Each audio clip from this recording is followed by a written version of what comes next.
महादेव एक गरीब बूढ़ा मछुआरा था।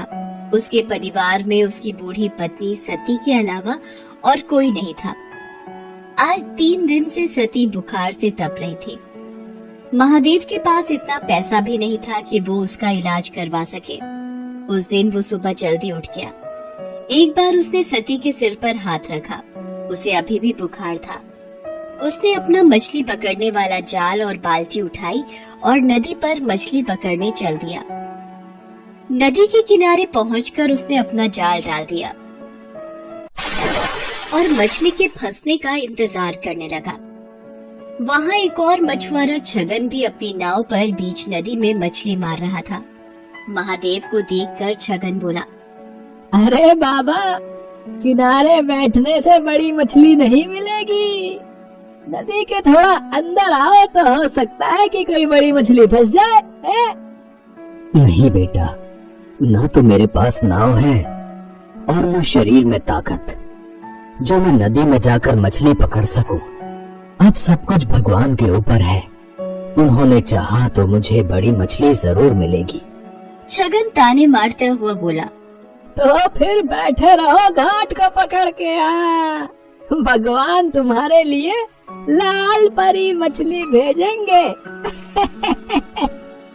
लाल परी एक बहुत ही नायाब मछली होती है जिसकी कीमत लाखों में होती है।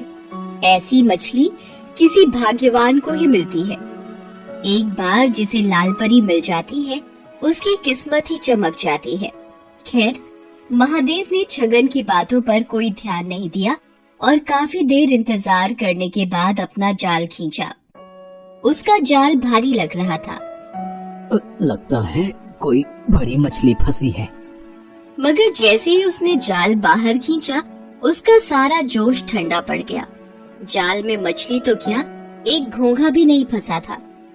उसकी जगह उसमें ढेर सारा कचरा जैसे प्लास्टिक की बोतलें, सड़े पुराने जूते और चप्पल फंसे थे। ये देखकर छगन जोर से ठहाका लगाकर हंस पड़ा और बोला, अरे वाह बाबा वाह, बहुत बड़ा खजाना हाथ लग गया है तुम्हारे। इसी तरह रोज खजाना मिलता रहा तो एक दिन तुम जल्दी ही रईस बन जाओगे। महादेव ने फिर उसकी बात पर कोई ध्यान नहीं दिया, बस मन ही मन बोला, हे भगवान, कैसे लोग हैं तुम्हारी दुनिया के। जो नदी हमें पीने को पानी और खाना देती है उसमें लोग न जाने क्या क्या गंदगी डाल देते हैं। इतना सोचकर उसने फिर से जाल डाला। इस बार उसके जाल में थोड़ी सी छोटी मछलियां फंस गई। लगातार मेहनत करने से महादेव का बूढ़ा शरीर थक गया था, इसलिए जो मछलियां फंसी थी उन्हें समेटकर महादेव बाजार चल पड़ा।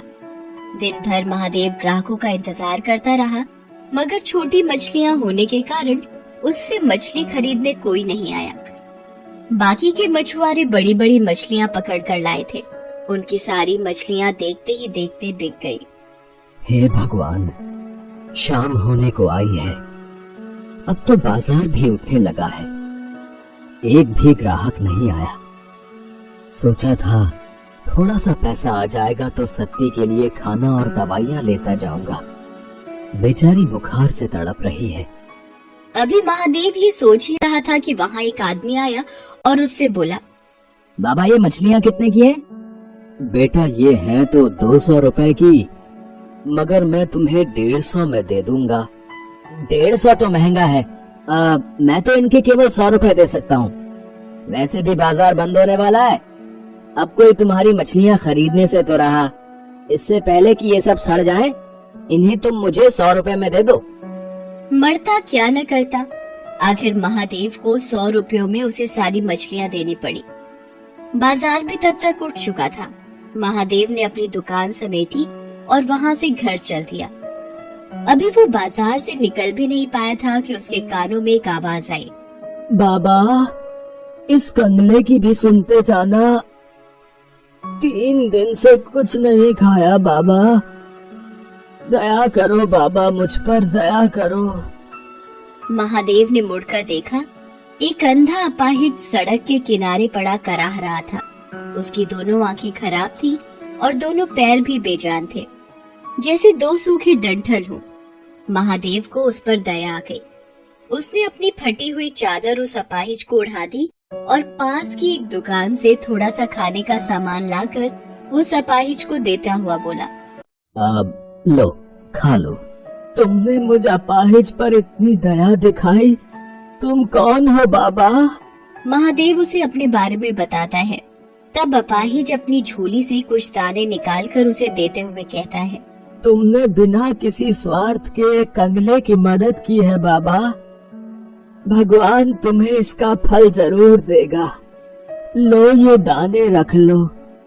कल जाल डालने से पहले इन दानों को नदी में छिड़क देना। महादेव ने दाने लेकर अपने पास रखे और अपनी फटी चादर उस अपाहिज को अच्छी तरह उड़ाकर वहां से घर चलाया। घर पहुंचने पर उसने देखा कि सती की तबीयत अब कुछ ठीक थी। ये देखकर महादेव को थोड़ी राहत मिली। उसने खाना बनाना शुरू किया। उसने अपने लिए थोड़ी सी मछलियां बचा कर रखी थी। उन मछलियों के साथ उसने आज खरीदे हुए थोड़े से चावल और आलू बनाए और सती को खिलाया। सती को खिलाकर सुलाने के बाद जैसे ही वो खाने बैठा, तभी वहाँ गांव का कुत्ता कालू आ गया। कालू को देखते ही महादेव के चेहरे पर मुस्कान तैर गई। वो कालू को पुचकारते हुए बोला, क्यों कालू बेटा, भूख लगी है? ठहर, अभी तुझे खाना देता हूँ। इसके बाद महादेव ने अपने बचे हुए खाने में से एक हिस्सा कालू के सामने डाल दिया। एक अरसे से महादेव ऐसा ही करता रहा था। वो जब भी खाने बैठता, तब कालू वहाँ आता और महादेव कालू के साथ मिलावट कर खाना खाता। खाना खाकर कालू वहाँ से चला गया और महादेव भी भगवान का नाम लेकर सो गया। अगली सुबह वो फिर अपना जाल लेकर मछली पकड़ने चल दिया। नदी किनारे पहुंचकर उसे उन दानों की याद आई जो कल अपाहिज ने उसे दिए थे। उसने उन दानों को नदी में बिखेर दिया और फिर वहां अपना जाल डाल दिया। अभी थोड़ी ही देर हुए थे कि अचानक लगा जैसे जाल में कोई भारी चीज फंसी है। महादेव जाल को खींचने लगा, मगर बूढ़ा होने के कारण उससे जाल खींचा नहीं जा रहा था। जैसे तैसे काफी देर की मेहनत के बाद उसने जाल बाहर निकाला। जाल को देखते ही उसकी आंखें चौंधी आ गई। जाल में एक बड़ी सी लाल परी मछली फंसी थी। छगन मछुआरा भी ये सब देख रहा था। लाल परी को देखते ही उसकी आंखें आश्चर्य से फट पड़ी। उसने मन ही मन सोचा, अरे बाप रे, इतनी बड़ी लाल परी है? अगर ये मुझे मिल जाए तो हफ्ते भर की कमाई एक ही दिन में हो जाए। इस बुढ़े से किसी भी तरह ये मछली छीन लेनी चाहिए। उधर छगन की दुष्टता से अनजान महादेव किसी तरह उस मछली को उठाकर वहां से जा रहा था। तभी उसे एक तेज धक्का लगा और वो बुरी तरह जमीन पर गिर पड़ा। मछली भी उसके हाथ से छूट गई। उसे छगन ने धक्का दिया था। उसके गिरते ही छगन तेजी से लाल परी को उठाकर भागा। महादेव चिल्लाया, अरे अरे, चोर चोर, पकड़ो पकड़ो, वो मेरी मछली लेकर भागा जा रहा है, कोई पकड़ो उसे। मगर वहाँ कोई भी नहीं था जो महादेव की पुकार सुनता। लेकिन अगले ही पल ना जाने कालू वहाँ कैसे आ गया और भागते हुए छगन पर टूट पड़ा। उसने कई जगह छगन को काट खाया। छगन दर्द से चिल्ला उठा। उसका चिल्लाना सुनकर आसपास के रहने वाले लोग वहां भागे आए। इतने सारे लोगों के सामने अपनी पोल खुलने के डर से छगन लाल परी को वहीं छोड़कर भाग गया। तब तक महादेव भी वहां पहुंच गया। लोगों ने उस मछली को महादेव को सौंप दिया। मछली बहुत बड़ी है, इसे काट कर इसका थोड़ा सा हिस्सा मैं अपने लिए भी रख लूं तो भी बाकी हिस्सों की बाजार में अच्छी कीमत मिल जाएगी मुझे। ये सोचकर महादेव मछली को घर लाया और जैसे ही उसने उस मछली को काटा, उसके पेट से नींबू के आकार और सुर्ख लाल रंग का माणिक पत्थर रूबी निकला। माणिक को देखते ही महादेव की आंखें चौंधी आ गई। हे भगवान, इतना बड़ा माणिक पत्थर, इसकी कीमत तो लाखों में होगी। इसे पाकर तो मुझे सारी जिंदगी कोई काम करने की जरूरत नहीं पड़ेगी। ये जरूर उस अपाहिज के दिए हुए दानों का ही कमाल है। इस माणिक का एक हिस्सा उसका भी है। ये सोचकर महादेव उसी जगह पहुंचा जहां उसे वो अपाहिज मिला था, मगर अब वहां कोई नहीं था। वहां बस महादेव की फटी हुई चादर ही पड़ी थी। लोगों से पूछने पर पता चला कि उन्होंने वहां किसी अपाहिज को पहले कभी नहीं देखा है। तो वो कौन था? क्या स्वयं भगवान मेरी मदद को आए थे और मेरे नसीब को चमका दिया? इस घटना के बाद महादेव की जैसे काया ही पलट गई। अब उसके जीवन में किसी चीज की कोई कमी न रही। वो अपनी पत्नी सती और कुत्ते कालू के साथ सुखपूर्वक जीवन बिताने लगा।